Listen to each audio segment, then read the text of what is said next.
नमस्कार साथियों। भारत का संविधान द कॉन्स्टिट्यूशन ऑफ इंडिया यह भारत की सबसे महत्वपूर्ण पुस्तक है, सबसे पवित्र पुस्तक है।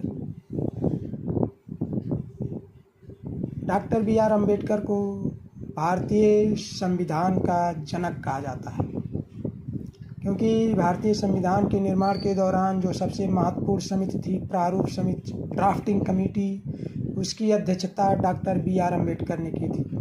प्रारूप समिति का अध्यक्ष डॉक्टर बी.आर. अम्बेडकर को इसलिए बनाया गया था क्योंकि उन्हें उच्च कोटि का कानूनी ज्ञान था, विधिवेत्ता थे और उनको राजनीतिक ज्ञान भी उच्च कोटि का था तथा वे समाज को अच्छे से समझते थे, समता में विश्वास करते थे, बंधुत्व में, न्याय में विश्वास करते थे और हमारे देश को एक ऐसे संविधान की आवश्यकता थी जो सबको साथ लेकर चल सके, किसी के साथ कोई भेदभाव ना हो, सबको समान अवसर मिले।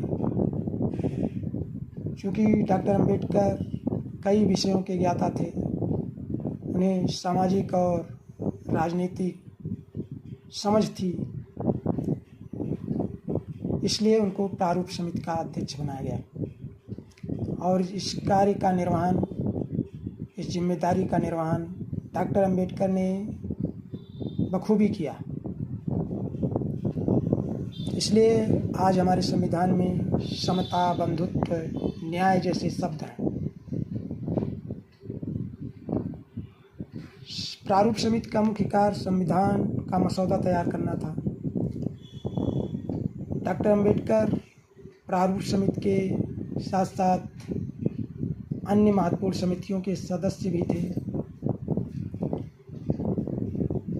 और लगभग हर बहस में डॉक्टर अम्बेडकर भाग लेते थे, क्योंकि उन्हें संविधान के मसौदे का बचाव करना था। कौन से शब्द कहाँ पे होंगे, कौन सा अनुच्छेद होगा संविधान में, कौन सा प्रावधान होंगे, कौन सा अनुच्छेद कहाँ होगा और कौन से शब्द कहाँ पे होंगे, ये सब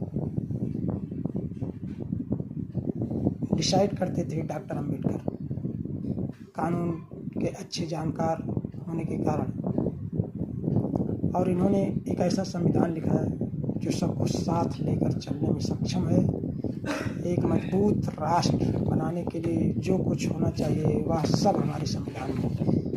भारत का संविधान, इसके उद्देश्य क्या, हम भारत के लोग, अर्थात भारतीय संविधान को शक्ति भारत की जनता से मिलती है, भारत के लोगों से मिलती है, क्योंकि संविधान सभा में सदस्यों का चुनाव 10 लाख की